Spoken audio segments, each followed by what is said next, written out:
Splendid. There's a nice fire going here in the morning room. And Roger's arranged all your letters on the desk. Let's have the morning quietly by ourselves, shall we, Felix? Oh, anything you say, my dear. It has turned cold, hasn't it? Yes, I'm content to stay at home, doing the correspondence. I have letters to write also. What's this? It's odd. Writing seems familiar. And a foreign stamp, of course it does. Dear Droops, this will come as a shock to her job. I can't believe it. It's signed Brawny. What is it, dear? You've gone quite pale.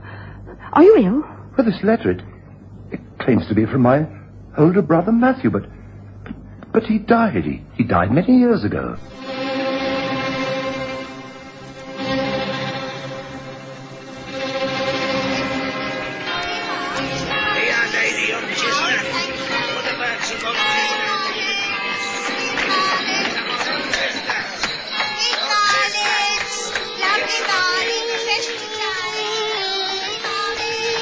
We present the Stories of Sherlock Holmes.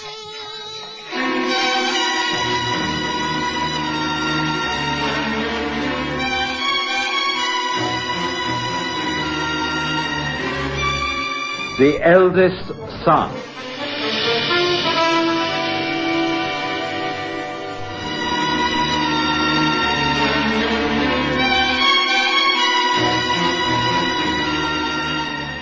Looking back over the years and the hundreds of cases I've chronicled about Sherlock Holmes, I recall one of the most interesting to be the Chancery action brought by Matthew Inglethorpe for the recovery of his lawful inheritance. It was about the turn of the century that Sir Rufus Inglethorpe died. He had lived for many years on his own at a vast country estate known as the Elms, near Canterbury. After his death, his younger son Felix and his wife Jennifer took over the house. For a while, all was peaceful. And then a ripple of rumour began to run through London society. The newspapers and social publications hinted that all was not well at the Elms. I think it was at that point that Holmes started taking an interest. What do you know of the Inglethorpe family, Watson? Well, little or nothing, Holmes. It's a name that is being continually bandied about in society, but as I take little interest in such affairs, I confess I'm, well, more or less ignorant. Well, why should I be interested? Well, because the family appears to have the seeds of destruction planted within itself. I've noticed that it occurs regularly in history and continues right until the present day. Now, let me see. I have several old scrapbooks here that would prove invaluable upon family references. Now, let me see. Yes, I think this might tell me. Yes, here we are. There was an Admiral Inglethorpe who greatly distinguished himself in the wars against the Dutch. And, of course, Sir Rufus, who died recently, was a famous army man. Yes, it was well known that he had an ungovernable temper. He ruled the family with a rod of iron. And inevitably, the eldest son, Matthew, kicked against this imposed discipline once he became of age. There was an enormous row, and Matthew left the estate never to return. For a while, he wrote secretly to his mother, but she soon became ill and died. Matthew is thought to have died in Africa. And, I seem to have heard those sort of stories so many times in connection with wealthy families. I agree. Also, it seems that the daughter, Phoebe, caused a sensation by marrying an actor named Clarence Howard. As might have been expected, Sir Rufus lost his famous temper, and she also left the Elms. Yes, they also travelled abroad, America mostly. And who was left? Well, just the other son, Felix, who left only to marry a wealthy society beauty, Jennifer Trent. It's they who are the present owners of the Elms. Well, this may be of interest to some people, but I'm surprised that you find it so, Holmes. After all, the domestic squabble of the Inglethorpe family is a family matter. There's nothing criminal going on, surely. Not at the moment, but there could be. You see, Felix Inglethorpe used to be a member of the Diogenes Club. He's recently resigned, and my brother Mycroft attributes it to yet another family scandal. We appear to have a visitor. Now, this could be most interesting. You see, Mycroft was mentioning my name only recently to Jennifer Inglethorpe, who was distressed at her husband not using the club. Now, I wonder. A lady to see you, Mr. Holmes. Says she's sorry she doesn't have an appointment. But here's her card, and she's waiting below. She's very nice. Proper lady, beautifully dressed. Oh, thank you. Yes. Show the lady up, Mrs. Hudson. Very good, sir. Well, I'd better put the scrapbook away, Watson. It makes it look a little too obvious. The lady is indeed Mrs. Jennifer Inglethorpe. And it is a coincidence, Holmes. No, not really. She must have seen the papers and realized things were coming to a head. Mrs. Inglethorpe. Good day to you, madam. Pray do come in. It's a very cold day, but we have a good fire. Thank you. But... allow me to introduce you. This is my friend and colleague, Dr. Watson. You may feel free to speak to him as you would to me. This is a most delicate matter. Well, I'll leave you if you wish, madam. No. Your brother Mycroft has told me much about you, Mr. Holmes. And you too, Doctor. May I remove my cape? Please, allow me. Thank you. Now, do sit down near the fire. I shall be most comfortable here, thank you. I hardly know where to begin. It is regarding your husband and the fact that there is a claimant to the Elms estates. His elder brother Matthew, who was thought to have been dead these 20 years, has now returned to this country, and as the eldest son of the family maintains that the Elms is his. Is that not so? Mr. Holmes, I cannot think how you know this. We have done our best to suppress these facts. But some news has leaked to the daily press, and speculation is now rife. I do sympathize, Mrs. Inglethorpe, but I hardly see how I can help. I'm so confused, Mr. Holmes. I thought if I could present all the facts to you, you might be able to make me see the whole affair in a more reasonable light, and then I might be of more support to my husband in his dilemma. Very well. I'm willing to listen to whatever trouble you find yourself in. Well, it is much as you suggest. Matthew, Felix's brother, has returned after over 20 years. He approached the solicitors, Coins and Blanco, and they have drawn up a sworn affidavit regarding the whole of his activities. He says his life is an open book and anyone is willing to question him on any matter. My husband agreed to meet him privately and, well, he is inclined to believe that this stranger from the grave is his own brother. I see. But we cannot just accept his testimony at face value. We are therefore prepared to wait. If the matter reaches court, it will create a sensational scandal. Phoebe, that is Felix's sister, who has returned to this country, now that both her father and her husband are dead, she refuses to believe that this man is her elder brother. Phoebe and Felix have never got along at all well. But this matter has thrown them together again. I see. Felix invited her down to the Elms, and the arguments have never stopped. Things came to a head a few nights ago. We had sought legal advice, of course, but a frank discussion brought many facts out into the open. Felix, as always, was kindness itself, but Phoebe was adamant. She impressed upon Wilfred Simmons, our family solicitor, that she would never accept this impostor. I tell you, Mr. Simmons, that Matthew is dead. I know he is dead. This man is an impostor. We've only to take him to court and trick him once or twice, and we can break him. But, Phoebe, the letter, the handwriting. Well, we have nothing to compare it with, but the fact that he called me Droops. No one else ever called me that. Well, I mean, since we were children, except Matthew. And I always refer to him as Brawn. You know that, but how could an impostor have found that out? I don't know, but he has somehow. Look, if Matthew had been alive in recent years, do you think we wouldn't have heard from him? Of course we would. He would have been sponging upon us, writing, begging letters. Oh, come. He may have become rich, successful, made good. After all, your own husband, Clarence... Matthew would never have become successful. Clarence might have started off as an actor, but he ended as a theatre impresario, a name to be reckoned with in America. And he did it purely by hard work. Matthew was a drifter. He put down no roots and never worked unless he could help it. He was penniless when he died in Africa. Phoebe, you can't say that. You don't know it. You were guessing. And Mr. Simmons is right. I've never received a begging letter from Matthew in my life. Well, I have. What? You have? Yes, many times. Though I suppose he must have reasoned that because I left the fold, that I would be more sympathetic than you. I've received about 5, all told, over the years. But why didn't you ever tell us?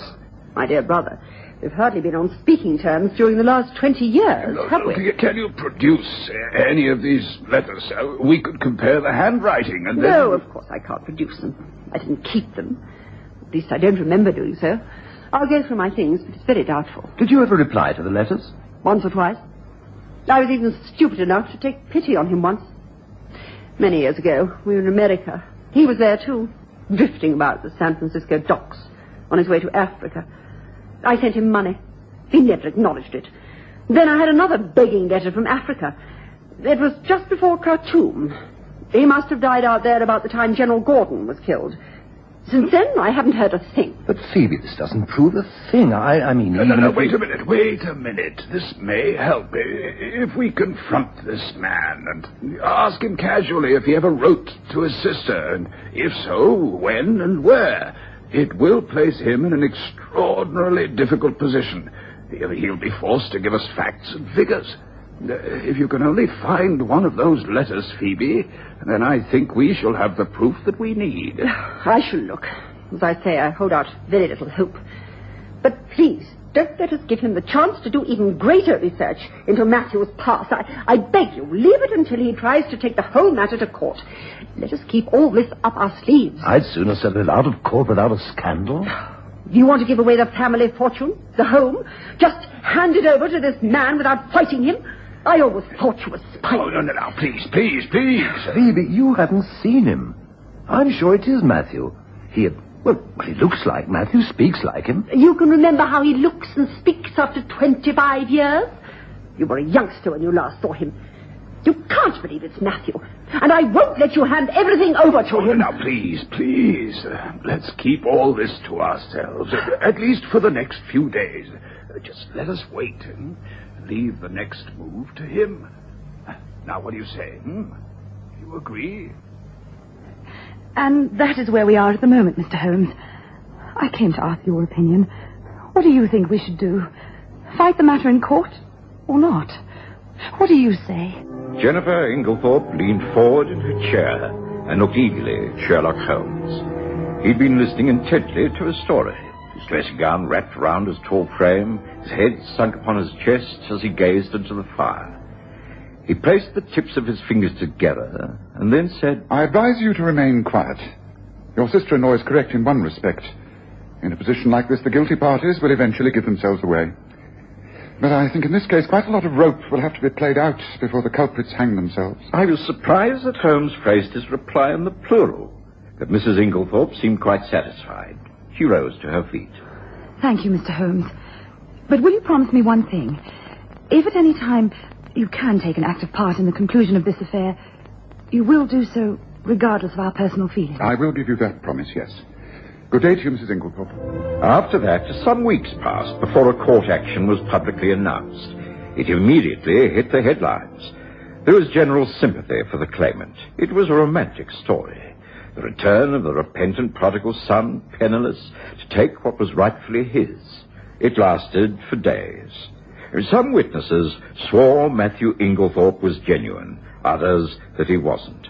Of course, the cross-questioning of the man himself was the highlight. Sir Arthur Wolseley, for the defence, subjected him to hours of interrogation and threw some very awkward questions at him. Now, tell me, we have heard of your travels throughout the world, how you dropped the name Matthew Inglethorpe for the less conspicuous name Ianthorpe. During this time, did you ever attempt to communicate with your family at the Elms? No. You didn't write any letters to your father, brother, or sister? I didn't write to my father or my brother at the Elms. I did, however, write to my sister Phoebe. Can you remember how many letters you wrote and the times and places from which you wrote them? I wrote 5 letters in all. I can't remember the exact dates. I know the last one was from Africa. The time before that, I was in San Francisco, and Phoebe was kind enough to send me money for my passage to Africa. I arrived there in 1881, just after the defeat at Majuba. I wrote again some 4 years later, at the beginning of 1885, when General Gordon was slain. That was the last time I tried to communicate with her. Well, Watson, he's got round that one perfectly. If he can only prove his handwriting, he's in a very strong position. Yes, I think they're going to bring his sister for the defence. Phoebe Howard was calm, but I suspected very angry, as she stepped forward to give her evidence. She denied any resemblance of the claimant to her brother, refusing to see any likeness. As to the letters, she spoke with total conviction. The handwriting on the letter my brother Felix received, calling him by those nicknames, and the handwriting on the letters I received, is, to the best of my knowledge, completely different. It is a pity that you did not keep those letters. I would have done, had I known this would come about. But who keeps begging letters for 5 years? Naturally, I destroyed them all. Naturally. But what makes you so sure that the claimant is not your long-lost brother? What about his evidence, his knowledge? He could have found out all he's told us from a long association with Matthew. In one of his letters, Matthew mentioned a bosom friend who travelled with him. They were in Africa together. I believe that bosom friend to be here, sitting in this court, impersonating Matthew. In this court? Please, Your Honor, may I make a statement? Proceed. My brother Matthew was the black sheep of the family. I was also treated as an outcast when I married the man I loved. Can't you see that if this man was Matthew, I should be delighted that he now came back to redress so many wrongs? I've no love for the past. I would dearly love to see a change in the old ways. If I truly believed this man was Matthew, I should embrace him with open arms. But as it is, I cannot believe him. I do not know him. But I know you, and our secret regarding the governess. Yes, Governess Grimsby. We got her fired by placing stolen jewelry in her wardrobe, didn't we? You and me. And no one else knows this, not even Felix. Or have you forgotten that? I can't. Great heavens, Holmes. He has won the day. For that, it was literally all over, bar the shouting. Judgment was entered for Matthew Inglethorpe, and he was cheered when he left the law courts. There was great admiration also for Felix Inglethorpe when he was seen to shake hands most heartily with his elder brother. Phoebe Howard, however, heavily veiled and muffled in her furs, hastily climbed into a waiting hansom and vanished. The case was over. So, you think the case is over, do you, Watson? I beg your pardon, Holmes? Well, ever since we returned home, you've been wearing a satisfied smile, yet you haven't said a word. The events at the law courts could hardly have been more dramatic, could they? It's caught the public imagination, and everyone is pleased with the result. Except Phoebe Hart. Oh, I don't think she'll be too distressed. What do you mean by that? Well, simply that in her own words, she was prepared to embrace her real brother with open arms. I predict that it will not be long before she and Matthew are reconciled. Well, then the case really will be over. And if they'll all learn the lessons of the past, then perhaps this family will not fail again, as you think they're doomed to. I wish I could feel as confident as you, Watson, but I'm afraid I still think there is a considerable way to go. And until something positive occurs, well, we must just wait and see, mustn't we? And after that, I was determined to forget the whole affair. I concentrated upon my work, although word did reach me that Holmes' prediction regarding a family reconciliation had in fact taken place.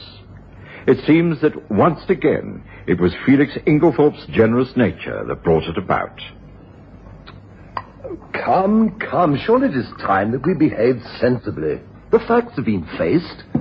It is only natural that one should feel a certain animosity, but we must all try to rise above the circumstances. After all, Jennifer and I are the ones who stand to lose most. We are making preparations to leave the Elms. We shall return to town and establish our home there. You don't have to hurry in any way, Felix. And in fact, I should appreciate it if you could stay on and assist me in running the estates. No, I could not do that. They are yours to do as you like with. And what of you, Phoebe? I shall be all right. No need to worry about me. But these vast rooms, the running of the house. I'm still unmarried. There's no one here to play hostess. If you would consider returning to the Elms after all these years, I am more than willing to adjust to your taking your share. That is very generous of you, Matthew. But surely, after all that has happened, after all I have said about you, blackened your name. Will you consider joining me back at the old home and trying to make a future happy for both of us? Will you, Phoebe?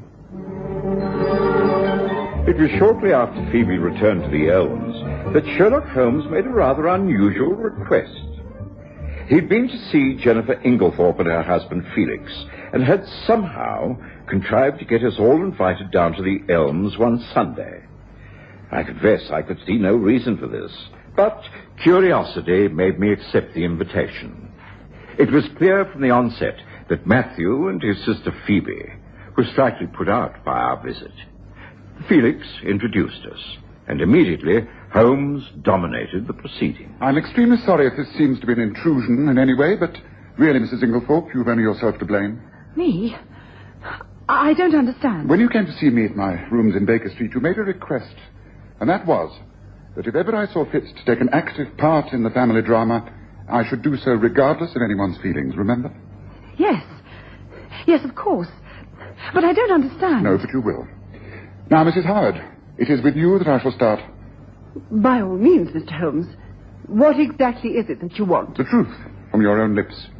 You see, it's one thing to cause emotional scenes with clever stories, but quite another to prevent those lies being verified.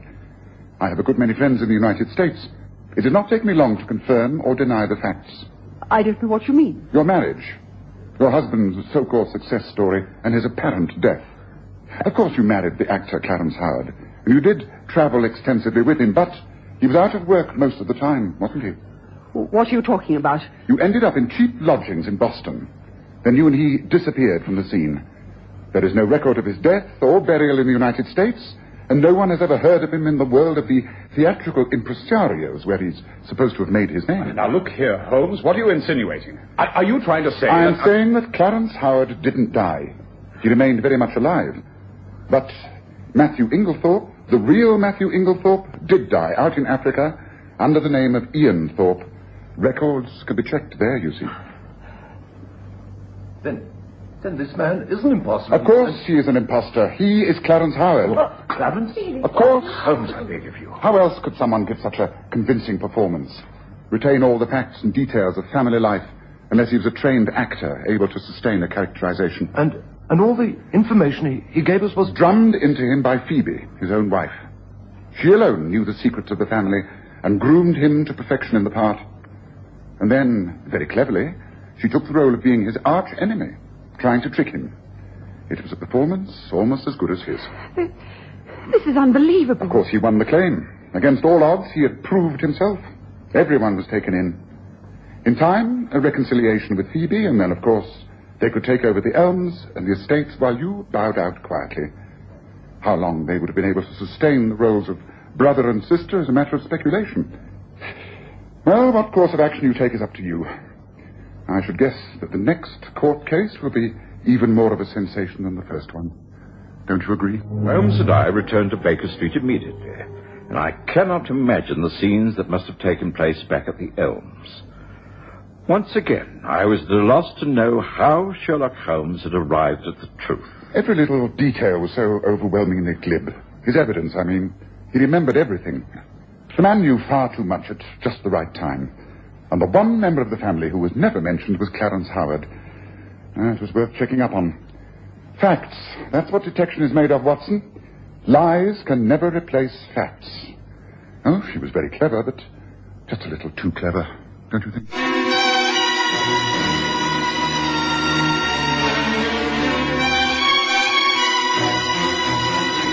Listen again next Sunday to The Stories of Sherlock Holmes, with Graham Armitage as Holmes and Kerry Jordan as Dr. Watson.